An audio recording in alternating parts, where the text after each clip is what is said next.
without further ado, I'm going to invite to a very, very warm and welcoming round of applause the first speaker of the day, who's going to give us a summary on GEMS1, and that is Mr. Bello Yakasai.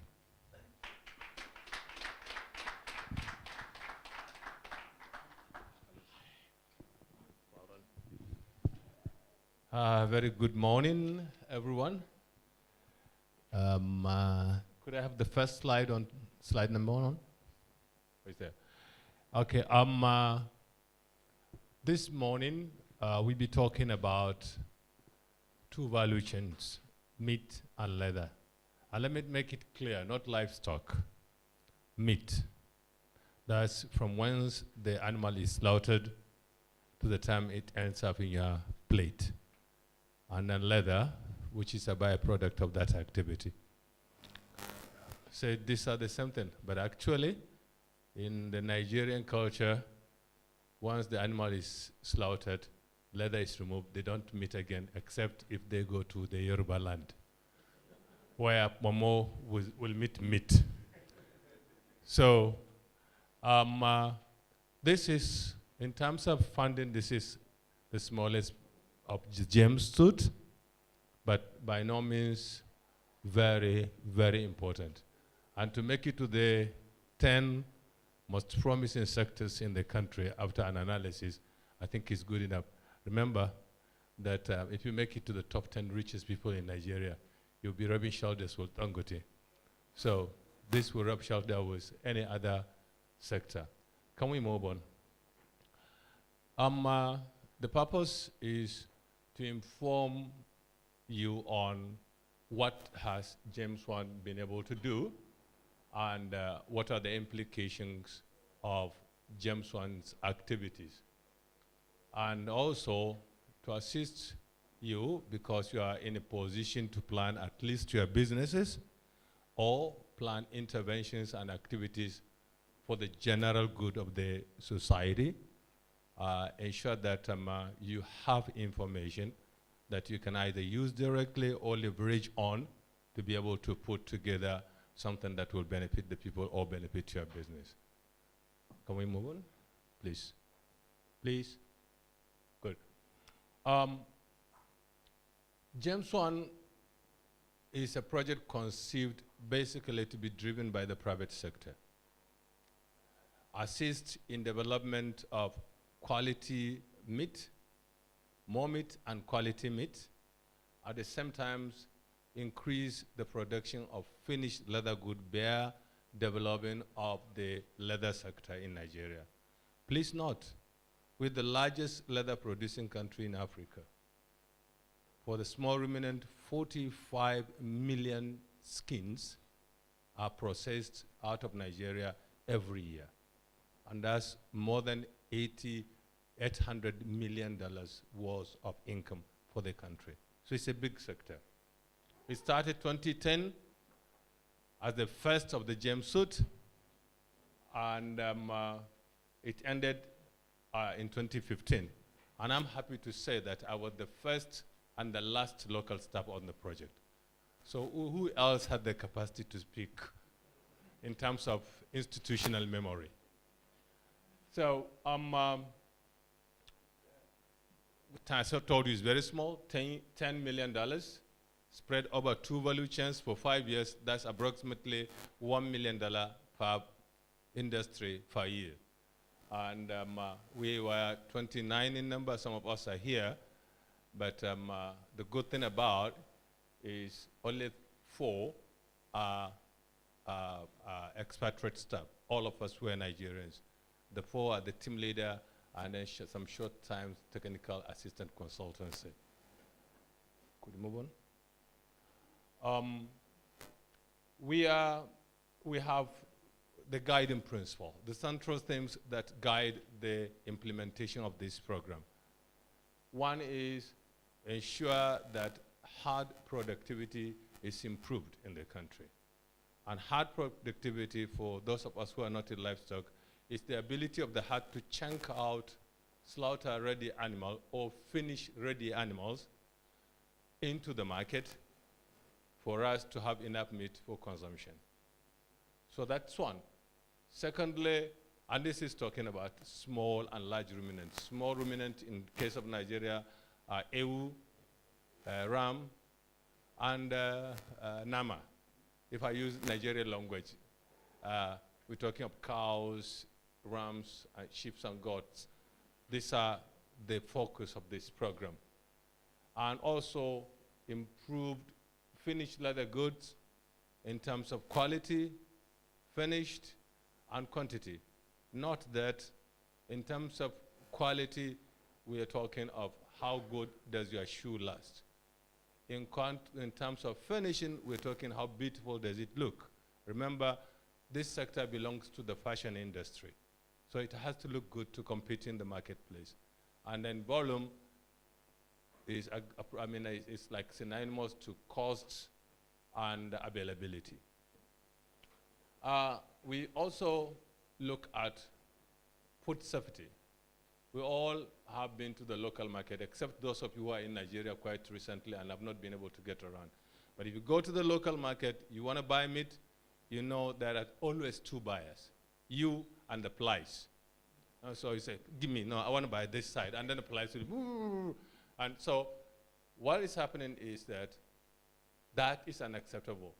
A gentleman here conducted a swab test of ordinary meat coming to the market.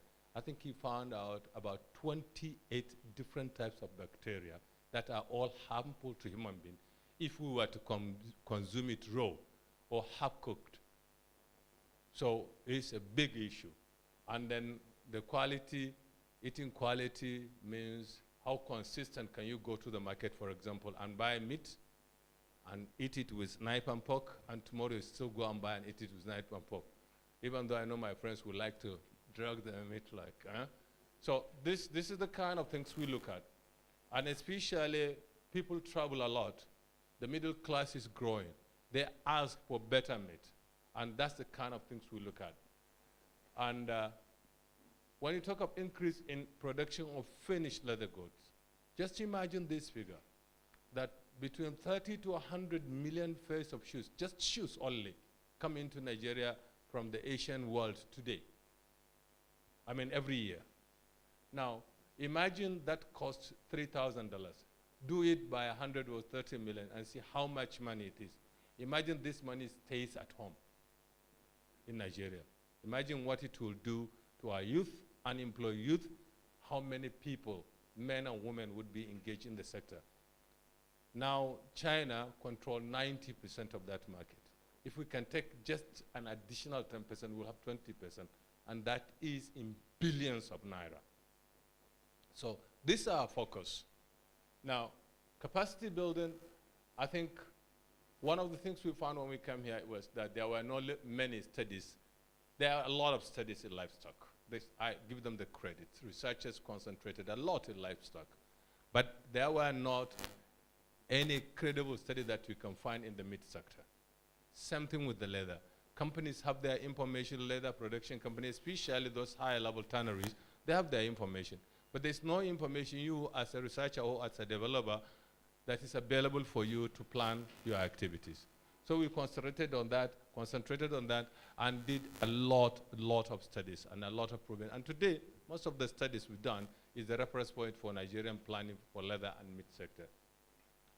Now, transfer this knowledge. We got a cream of experts coming from outside.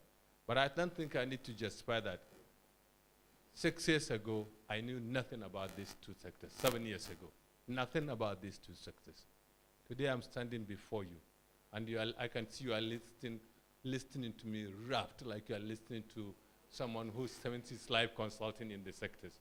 I think it did very well, and I'm not alone. There are a number of us who can stand on this podium now and talk to you about leather. And I said it, and I will repeat it because I'm so proud of it. The last minister named me at the National Council of Agriculture as Mr. Leather, not knowing that I never really studied leather. I learned leather thanks to DFID and thanks to GEMS1. Next slide. So we looked for the opportunity, and actually we had a long inception period, about a year, trying to work out what can we do. What are those triggers that you can touch to impact on the industry? So we spend a lot of time. First of all, we studied the opportunities therein. Firstly, we found that at the time we were coming in, the price of young animals, both ram, sheep, goat, and cattle, were falling down. Reason was there was scarcity of feed, and people are losing their animals. So the herdsmen and homesteads try to reduce the number of animals that they can feed, so they take them to market. So there was not a glut, but at least there was enough supplies. And there is also an increasing consumer demand for safety. We all know that outside we don't buy a kilo of meat more than 1,000 naira. Maybe in Abuja 1,200. But you go to ShopRite, you buy it at 3,000, 2,500, but it's still going. We started ShopRite with about 5 cattle, right? About 5 cattle were supplied. To the extent now they are supplied about 50 a day. So it's growing, and people are still buying, which means people are willing to pay that extra 1 naira for quality of the meat, for the way it is processed, and for the way it is stored and kept. And that's a small, less than 1% of the total market in Nigeria, but it's growing as people get more money, because money is linked to surplus income. So as people make more money, as the economy grows, people will eat more meat. If you are eating 1 kg a year, now you have some extra income, you eat 2. So this is about meat anywhere in the world, especially in the developing world. So that was an opportunity to look at how fast can we grow that middle-level market and high-end consumers. And people are beginning to invest. So we look at, could we transport or store meat in cold chain rather than transport cattle on hoof, or even store meats just in the open air. We realized there was a growing conflict between farmers and herdsmen, and we feel if we can make animal herding more sedentary, there will be less conflict. We may not eliminate it, because transhumance is cultural. You can't just stop people from moving around so long there is a way to move around, because they keep more herds than they can feed in one place. But at least we can reduce it. Then in the leather sector, the opportunity was not here, but it provides, the issue was not here, but it provides opportunity here. We realize that in Asia, labor cost is rising. And because labor cost is rising, it's been translated into the product they produce. Initially, Chinese shoes cost between 500 and 1,500. Now you can find Chinese shoes of 5,000 naira. So we say, hey, one of the major determinants of your competitiveness in the marketplace is the cost. We can grow our local sector and at least cost at fair, or if not less, and then they compete with the import product. This was some of those opportunities. Can we move on? But then there are major challenges. If you know the meat industry in Nigeria, you know it's like a traditional industry with their way of production. And this is why from Kano to Lagos, you find it's all Hausa people that do meat. Right now, some people are beginning to get into it, but major, from the slaughter of animal to the production of suya, is a Hausa man's activity. And even within the Hausa, there is a group we call Mahauta, butchers, literally translated as butchers. They are a family that transform into like a clan.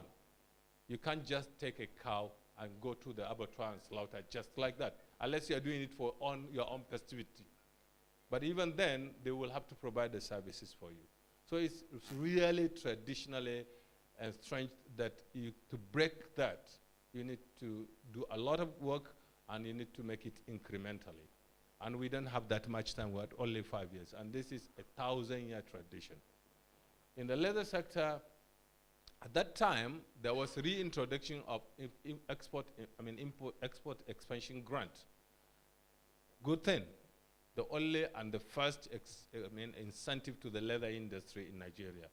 However, even though it's good because it now raised the level of productivity of leather in this country, more machines, more sophisticated instrument, leather was raised from just export of wet blue to finished leather, and we can compete in production of finished leather globally. But again, at a lower level, it brings about distortion because people that have access to export expansion grants could buy more leather and could determine the price. At a higher level, it encourages people to export almost all the leather they process in Nigeria. So leaving the Nigerian leather sector without the finished leather goods sector, without the leather to produce their product. Let's move on. A lot of partners. It's amazing how we were able to gather all sorts of partners from urban, peri-urban and urban, rural smallholder livestock, which is part of our tradition anyway. Until recently, every home has one animal or the other. We all grow up with the animals running into the house just at the same time we run into the house. So feed manufacturers, because we have to develop a formula that fits in the industry. Meat processors, we have to work with those. And there's so many at that time, so many in the sense that you can not count them in Nigeria. UTC, UAC, Chai Food, Mama Cars, Mr. Biggs, just go on and on. All the eateries and all the processors and all the supermarkets, Spa, Park and Shop, just name them. And then you talk about specialized eateries like Nkoyos, Wakis, they're all coming. The Italian Brie, they all need meat that they can stamp and say, okay, this is healthy, this represents our name. So we had to look at what they need and then these things. And then we have leather processors, finished leather goods groups, and then other service providers. But one key thing is that we found out in all the sectors, except for tanning sector, there is no standard operation procedure. Except for the tanners. They develop their company's standard operation procedure. So we have to start from the beginning. How do you do it? And this is the way to do it. Let's move on. The areas where we had our activities.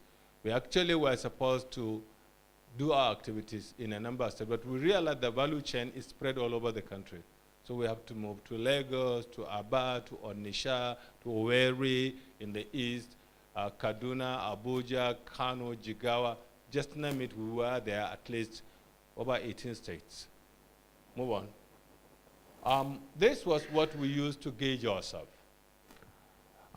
We tried as much as possible to check ourselves as we move through. And wherever you see tick, which means we have achieved the purpose for which that particular activity or stage of activity is being organized. Where you see X, that's where we struggled, and at the time we lost. But the only X you see there is to do with EEG. We advocated for the change of EEG. Up to the time we closed, it wasn't, but at least we sensitized. And I'm happy to report even that now we can put a tick because the EEG is reviewed and it's now just being rolled out, and it addresses some of the issues that we're advocating for. So it's like a whole tick, tick, tick, tick, tick on it. So let's move on. Overall, before we exited, we look at some of the issues that might constrain growth in spite of our work. And we had a range of issues. First of all, there's a growing trend of restricting open range grazing or transhumance grazing. We know that Kogi and Benue are not allowing any animal movement. And then the problem with that is that this is right at the mid of the transhumance route, in between north and south.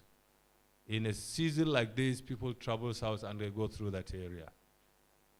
And they rest their cattle in that area, feed before the feed start depreciating, they move to south. So that route is cut. During the rainy season, they stayed in the north. So that could be a big problem because all the cattle that you get to slaughter, the largest amount of it, 80% or about that, comes from transhumans cattle rearing. So once you don't have that, you're likely in the future, maybe not immediately, to have problem. Secondly, we realize that the country is not ready to transit from open graze, from this kind of transhuman grazing to sedentary livestock rearing. So these things need to be checked for further planning. What are we going to do about it? What would the government do? What would we facilitate? What can we advocate about it? The problem is, again, we have longer term impact due to reduced demand for animal traction. Now, basically, I'll put it the other way, but then it's like we have all odds against us when it comes to livestock grazing now. The existing grazing reserves are depleted. Actually, some of them are sand reserve. There's no grass on them. The traction, the animal tract routes have been taken over by people like me and you who retire with a little money and they want to go back to farm. There is the fight between the cattle rearers and the farmers. So basically, this is going to really translate into an economic problem in the meat sector as we plan our activity. And then therefore, it's something that we need to do a further study on that and ensure that it's taken into consideration. But then the bigger one is the fact that we all know the largest number of cattle come through northeastern Nigeria, from Cameroon, from Niger, from Chad. About 40% of the total livestock that we use in this country are coming from that route. That route is no longer there. And it's a miracle that the price of meat did not quadruple today. Because otherwise, when you remove 40% of the supply out of the market, there is supposed to be a big shortage. That needs to be studied. What happened? What was the miracle? Why did that the cost of it still remain relatively stable? And would it backfire in the future so that you don't plan on the wrong assumption that it will remain static? Would it be that things will continue to get back to normal? And with all these other things I've mentioned, how much more do we need to do to think ahead and plan ahead for future projects and future intervention by the government? And can we move on? Okay. I've mentioned about the poor information or coordinated information available in the sector, and I believe that we need to do something. I always give this one example. We don't know how many animals comes in or go out of this country. We don't know. Nobody knows. And we don't know how many animals resides in this country. The last census done was 1992. And from then on, it's a funny thing. It's like, okay, there is bumper harvest at 10% because there will be crop residues. Oh, this year there's a drought, reduced 10%. So since 1992, this is the numbers you've been working with. Somebody who is a director of something says at 10%, reduce 10%. That's the number we've been working with.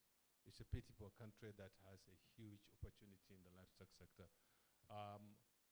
Lack of information in the leather sector, yes. And systemic issue include low interest in investing in the sector by the state governments and the private sector. And I think this is now made worse by the cattle wrestling side of cattle. Yeah, I'll be done. I'm done in a minute. Sorry, I'm done in a minute. These guys, you're not serious, are you? Okay, and a lot of interventions are poorly conceived. Sometimes, rather than making positive impact, they distort the market. Let's move on. I think this should be the last slide. Access to finance, I don't think I would say anything about access to finance. We all know the story. We have just mentioned something on BOS, Export Extension Grant and cattle wrestling. This is the last slide, right? Okay, fine.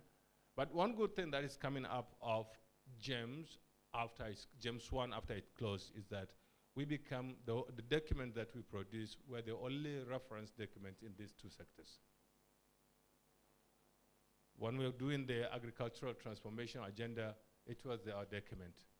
when the green alternative, the current agricultural agenda, the livestock sector refer to our document.